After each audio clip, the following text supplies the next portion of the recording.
E Deus ali nos abençoou até que houve um acidente, vocês se lembram, em 78, 28 de janeiro de 78, de 86, que houve a explosão da Challenge. E nós, como responsável, nós fornecíamos as válvulas para o comando dos sistemas principais de lubrificação e também de controle de combustíveis. E eu era o responsável técnico da empresa, e se fosse descoberto que o problema tinha sido do nosso produto, eu seria acionado, eu seria processado e poderia até ser preso, porque fornecemos um produto que causou 6 mortes, fulminante. Enfim, e aí fomos convocados rapidamente para lá e ficamos lá 42 dias internados. Ninguém saía, ninguém entrava mais dos que foram chamados, especialistas de vários lugares do mundo, e estava lá um brasileiro, um Gotterization, um pesquisador de Deus. Puseram no meu laboratório, eu tinha um laboratório ali na NASA, puseram no meu laboratório uma plaquinha escrito assim, Gotterization, pesquisador de Deus. No segundo dia que eu estava na casa, o diretor maior da casa, está lá até hoje, um ateu, confesso, dizia ser ateu, não acredito, eu sou um físico nuclear e para mim não existe Deus, existe o que eu posso ver, o que eu posso tocar e o que eu posso criar, assim ele dizia. E no segundo dia ele disse assim para mim, encontrou comigo no corredor e falou assim, me diz uma coisa, você sempre diz que vai falar com teu Deus, que ele tem soluções, por que você não vai falar com ele? Quem sabe ele te ouve e até te dá uma solução para esse problema, não havia mais solução. Deixa eu só explicar rapidamente, isso eu posso explicar, existem algumas coisas que eu não posso falar, mas o que eu vou dizer é o que eu posso falar. Havia sido feita uma alteração de velocidade de empuxo nas turbinas. Nas naves anteriores a essa da explosão, a velocidade de empuxo chegava no máximo a 32, muito 28 mil quilômetros por hora. Porém, com esta velocidade de empuxo, o número de entradas e reentradas na estratosfera, desculpa, não tem outros termos, esses são os termos mais simples tecnicamente, entradas e reentradas é que é necessário calcular o tempo exato de saída da estratosfera, senão fulmina a nave espacial, é a mesma coisa que acontece com o meteoro, quando vai entrar na estratosfera, às vezes ele tem um tamanho 100 vezes maior, a estratosfera fulmina ele, ele vira pequenos cascalhos. É mais ou menos o que iria acontecer com a nave, e tanto na saída como na reentrada. E nós fizemos alguns cálculos, se aumentasse as velocidades de empuxo das 2 ou 3 turbinas, talvez acima de 55 mil quilômetros por hora de velocidade, poderia ter não mais uma saída e uma reentrada por semana, mas 6 saídas e 6 reentradas por dia. Isso quer dizer que facilitaria muito as viagens nessas condições. Então foi isso que aconteceu. Faltou um detalhe importante de um dos lubrificantes que travava o sistema, que garantia o movimento da válvula principal de comando.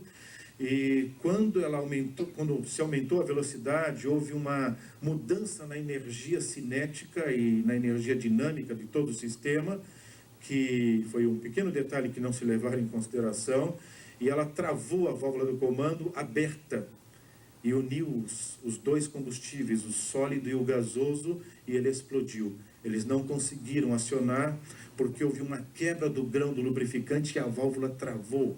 O mesmo que ocorria, em vez de quando você ouvia nas notícias, travou o trem de pouso e não desceu o trem de pouso, nem o sistema de emergência, e teve que descer de barriga o avião.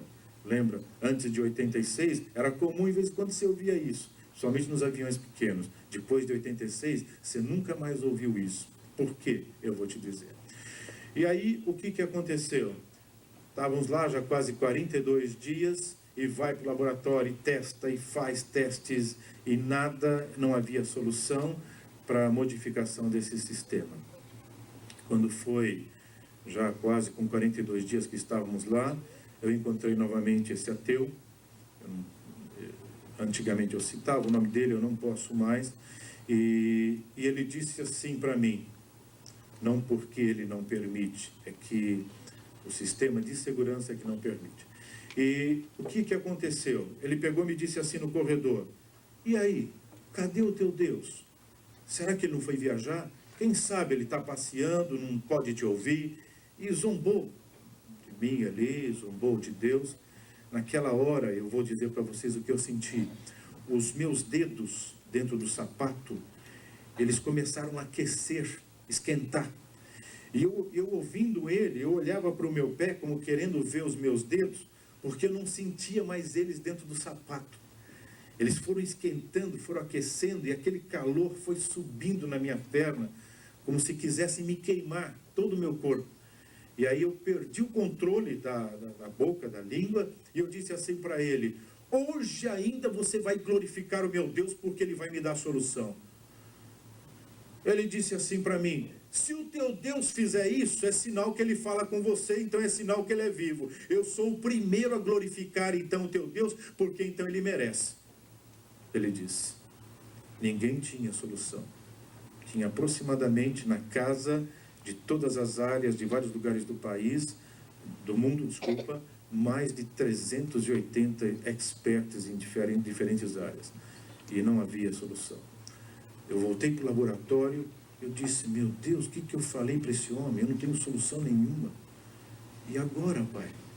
O Espírito Santo me acalmou, eu senti uma paz, essa mesma que o irmão Rangel disse, que aquele empresário lá na Índia sentiu, eu senti uma paz, uma calma que entrou na minha alma. Voltei para o meu quarto, que era do lado do laboratório, ajoelhei e comecei a orar. Disse, Deus, eu não tenho outro lugar para buscar solução a não ser em Ti, porque eu não tenho essa solução. Se não vier do céu, eu não tenho outro lugar. Eu estava com a Bíblia aberta, ela estava lá em Êxodo 30, 22, e lá tem algumas fórmulas que Deus deu para o perfumista e para o sacerdote que fazia o incenso, que após a liturgia do culto na época era aspergido. E o Espírito de Deus tocou em meu coração. Quando eu abri os olhos da oração, eu vi todas aquelas especiarias e tal, e aí eu senti a direção de Deus. Ali estava a solução. Voltei para o laboratório e disse assim, eu já tenho a solução. Este dito ateu disse assim, só se Deus falou com você, só se você buscou no céu, porque ninguém tem nada até agora. Eu disse, é de lá mesmo que veio, é do céu, se você quer saber. Ele disse, então vamos ver. Alguns componentes não tinham, um tinha na Turquia, outro só em Israel. Os caças foram rapidamente lá, buscaram, em questão de horas já estavam de volta. Montamos no laboratório, havia um osciloscópio que podia medir qualquer alteração de energia cinética e simulava a velocidade até 150 mil km por hora, para ver quais eram as alterações de energia que ocorriam em todo o sistema. Montamos lá todo o sistema e aí eu peguei 2 gotas de betume. Sabem o que é betume? É o óleo grosso, petróleo bruto antes de ser tratado. Peguei 2 gotas, coloquei, eles ficaram todo mundo olhando para mim, o que você vai fazer? Eu falei assim, fique em paz. Da onde vem a fórmula, ele sabe o que faz, eu disse. Eu estava em paz, eu lhes confesso, não sabia, veja, como homem, se aquilo ia dar certo. Mas como servo de Deus, eu tinha convicção que o que Deus faz, Ele não brinca com seus filhos. Tinha convicção. E aí montamos e começou a testar. Chegou a 38 mil. Este homem, dito ateu, já andava de um lado para outro. O osciloscópio ele é enorme, ele tem quase 1,80 m de diâmetro. Você vê de longe. E não havia a menor alteração do grão, não se quebrava o grão. Chegou a 45 mil, nenhuma alteração. O melhor que existia anterior, quando era 28, ele já quebrava o grão e travava todo o sistema. Já estava a 55 e nada tinha acontecido. E ele já andando rápido de um lado para outro, e batia no meu ombro e dizia assim, mas que negócio é esse? Como é que é isso aí? De onde você foi buscar? E que Deus é esse? Como que é isso? E começou já, e me sacudia o meu ombro, como se queria tirar de dentro de mim o que é que eu tinha feito, de onde eu tinha tirado aquilo. E eu glorificando a Deus, ainda calmo, glorificando, agradecendo a Deus, e o osciloscópio foi subindo, 80, 85 mil quilômetros por hora, não acontecia nada, e se provou ao contrário. Quanto maior era a diferença de energia, quanto maior era a carga de pressão sobre o sistema, menor era o atrito e melhor era a capacidade do grão para se submeter àquela situação. Era o contrário às leis da física, contrário ao que tudo se sabia até aquela época sobre aquele tipo de grão. Era o contrário, o oposto.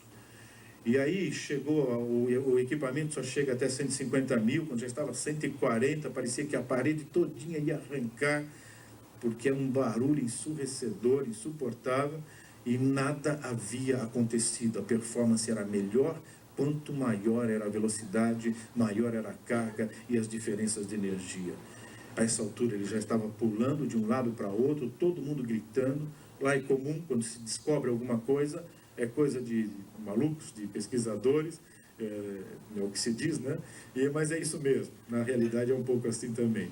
Talvez o que você imagina um pouco é o que acontece lá. Quando se descobre alguma coisa, parece um bando de louco, todo mundo pulando, gritando.